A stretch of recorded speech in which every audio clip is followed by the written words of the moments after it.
Hello, adventurers, and welcome back to the Legend of Kelamentura series. Now, this is part two of my Settlements of Kelamentura series. So, we still have the recap videos. My next session is in the winds at the moment. Scheduling. So, okay, who's free on this date? Silence. Or, not, sorry, not silence, but who's free on this date? Me, not me.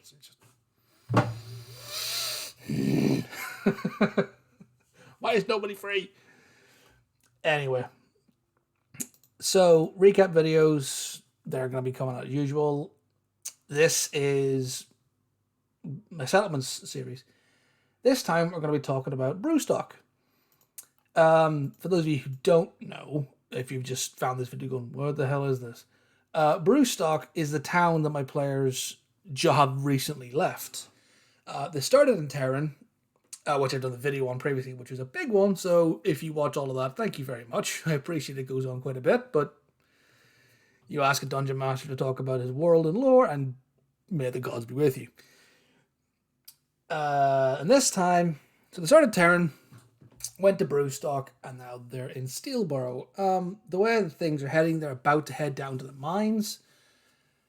So I feel, you know what, I'm going to go ahead and do a Steelborough video, probably right after this one.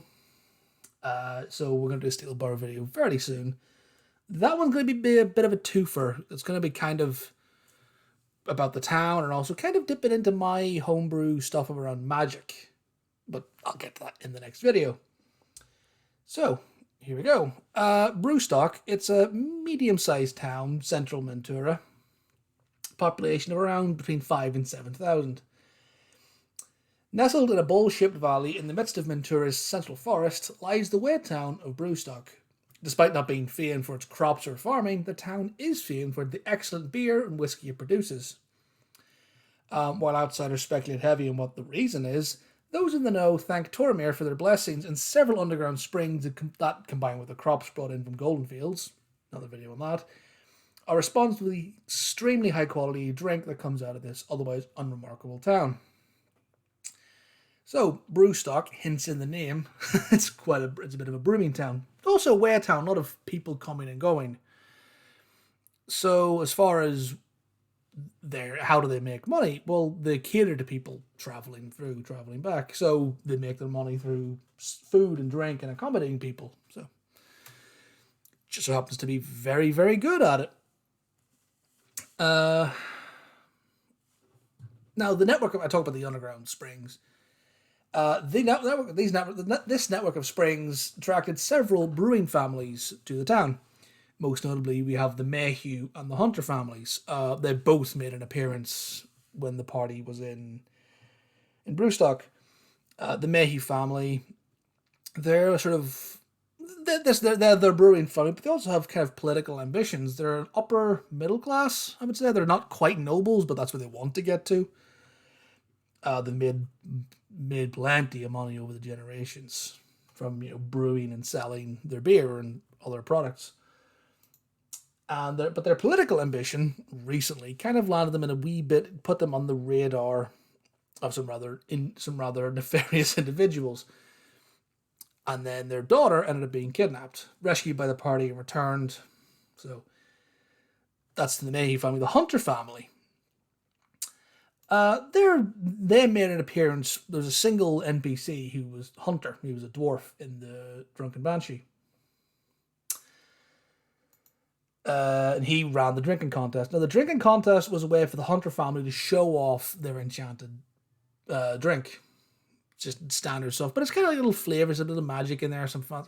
Nothing that's going to kill you or anything going to do any serious harm. It's just a bit of fun. So the Mayhews, they're famed for their fine ales, spirits, and stout. Recipes which have been perfected over the years, and recently they've got into wines. They've struck some deals with growers from across the sea, so from Amberino, so they've got some growers over in Amberino they've struck a deal with, and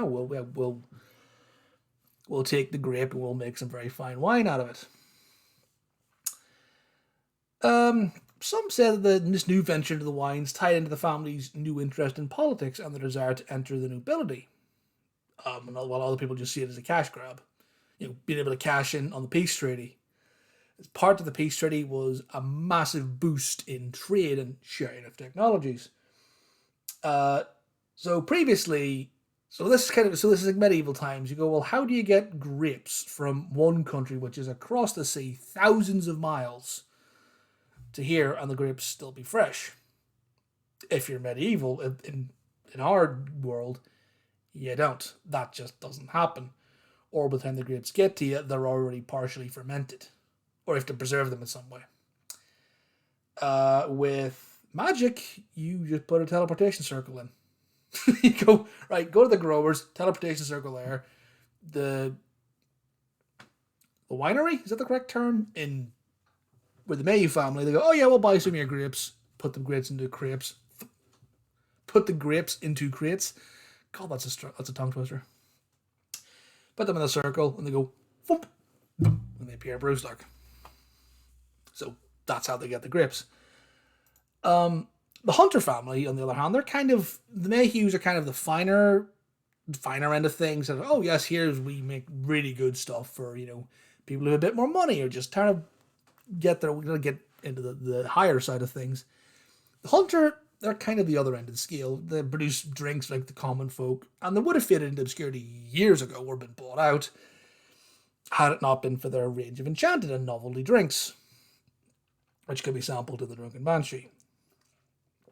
So your standard commoner, townsperson, goes in and they just buy the regular stuff. It's a bit like going into a bar over here and just buying it. Yeah, I guess tenants, harp, whatever, as opposed to give me a nice IPA, good sir. That kind of thing. Triggering all the beer snobs. Excuse me.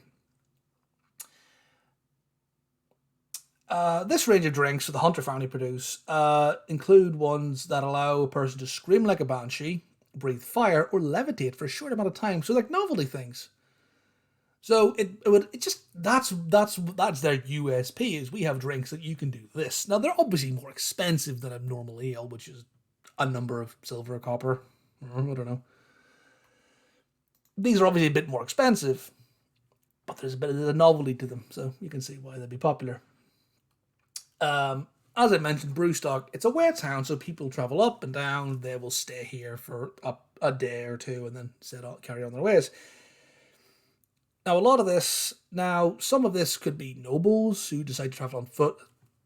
If someone doesn't want to use magical transportation, i.e. teleportation, you stick to the roads and you travel on horseback or carts. So you still need waytowns. So a lot of people don't have access to that. So a common merchant, somebody who wants to take their grain from Golden Fields down to Vesta, said they do need to stick on a cart, and there's a number of town stops to make along the way. Brewstock being one of them. The town, as I said, is a waytown. It has a kind of a sort of a semi-permanent camped area for merchants that pass through en route to their final destination.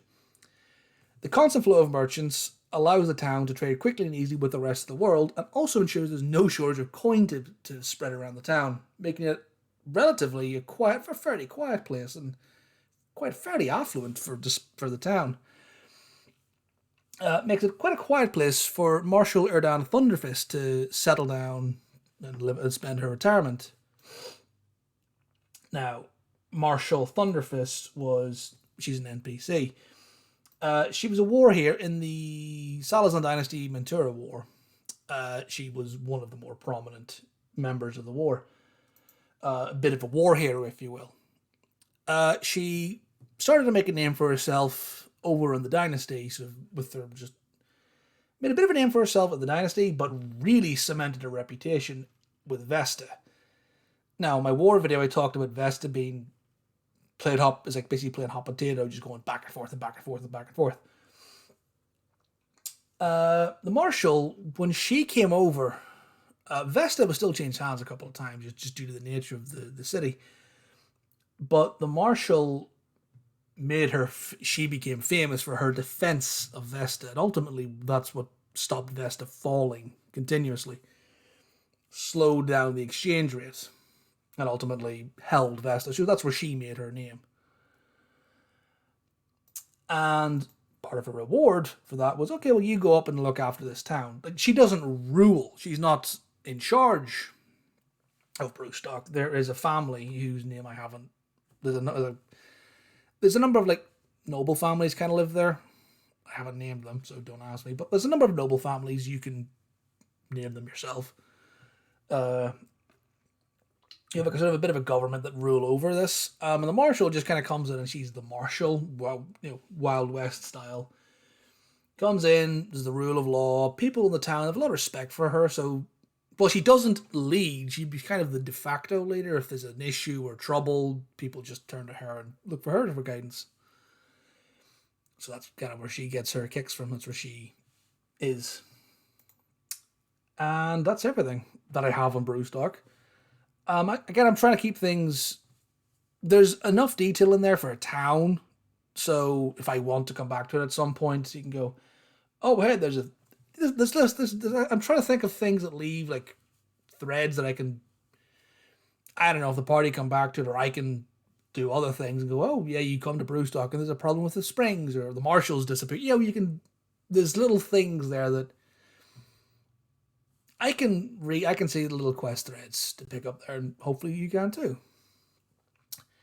But yeah, hopefully you guys find that interesting. There we go. It's a much shorter video today than the Terran one. Like I said, that was an anomaly. I put so much into that one. Maybe too much. I don't know. But yeah. So that's Brewstock, everybody. Hope you find that interesting. And yeah.